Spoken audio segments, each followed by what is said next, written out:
Hi guys, and welcome back to my random thoughts.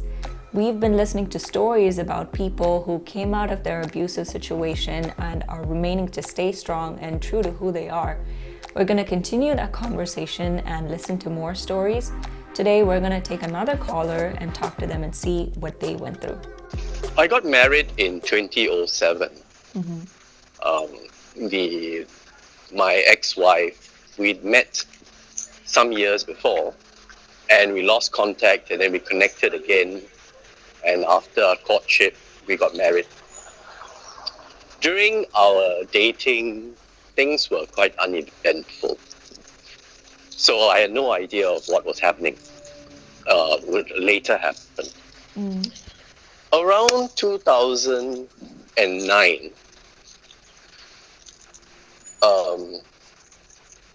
she had a miscarriage, and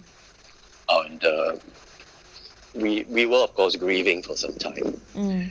But we thought we had got over that.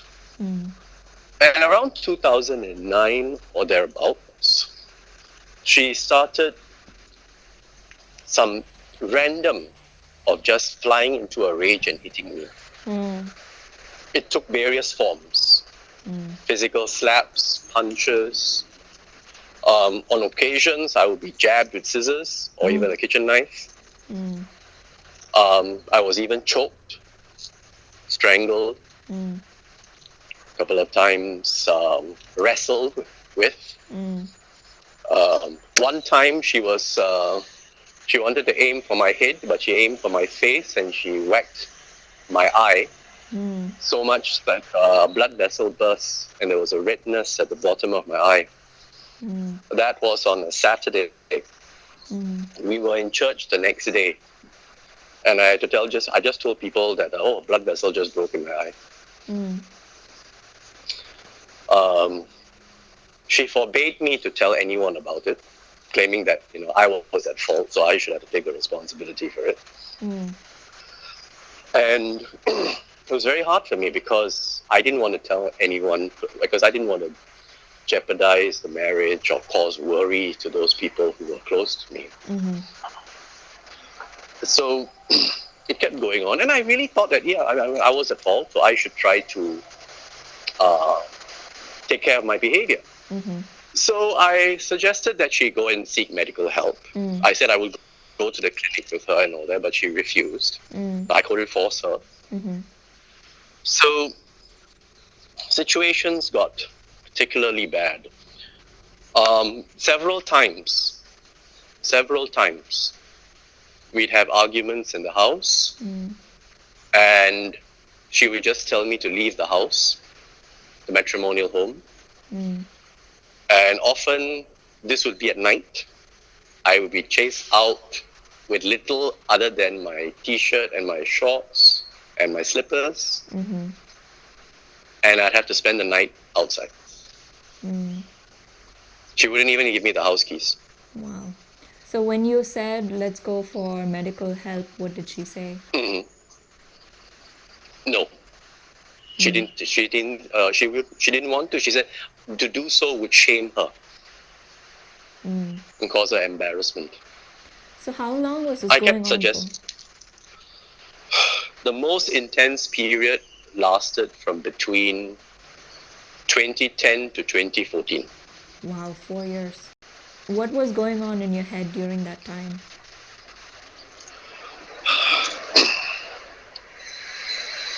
I was really torn. On the one hand, I'm a Christian. Thought you love your wife, pray for her. But at the same time, I was suffering inside. I didn't understand what was going on. I did everything I could to try to change my behavior. There were some familial issues which may have affected her and may have led to her feeling the way she did. And perhaps she felt she couldn't take it out on anybody else, so I became a punching bag. Right. We started counseling. The counseling sessions initially started okay. But what happened was that later they would become shouting sessions, where she would use them as avenues to say, I'm at fault, it's all my fault.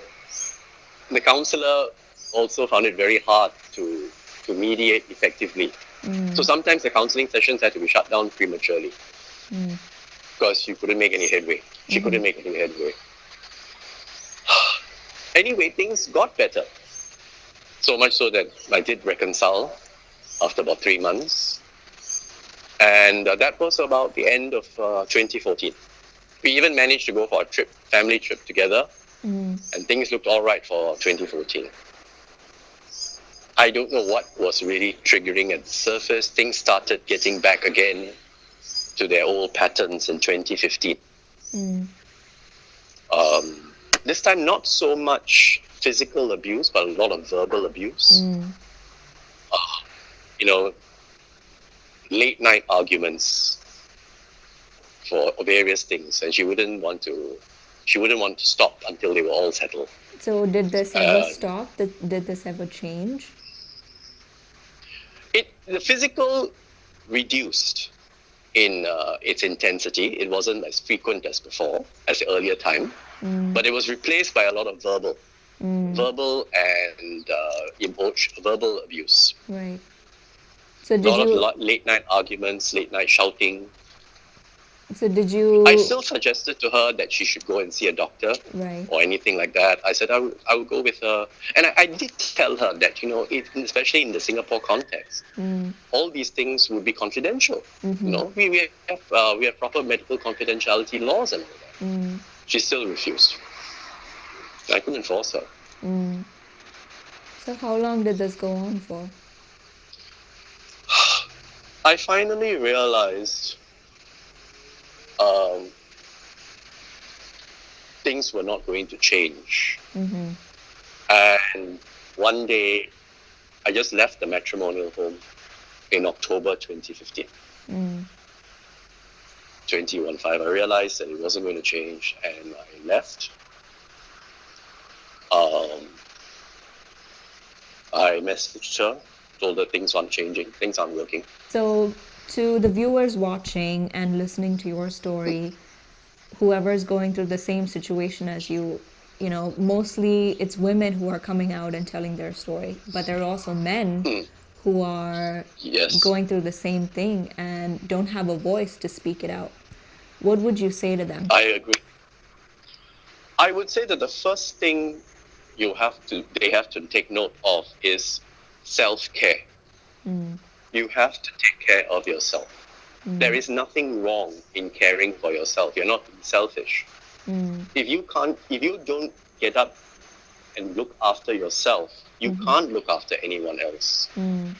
And nothing is worth to the extent where you could end up actually losing your life. And I was in a situation where if I was not careful, I might end up that way. Well, thank you so much for sharing your story. I know for sure that so many men watching this will be helped as well. So you heard his story. The one thing that he mentioned was self-care. It's important to take care of yourself. It's important to take care of your mind and your heart. So if you are going through such a situation as this, be inspired, be motivated, and know that you have to stay strong in your identity and stay true to who you are and take care of yourself. If you have a story such as this, if you are a survivor and you are strong today, you know that you have come out of it, inbox me your story on Facebook and I will give you a call so we can talk about it. And if you know someone who is going through a difficult time as this, share this video with them so they can be encouraged to speak out and to stay strong. As always, comment below. I'll be listening, I'll be hearing, I'll be waiting to see what you have to say.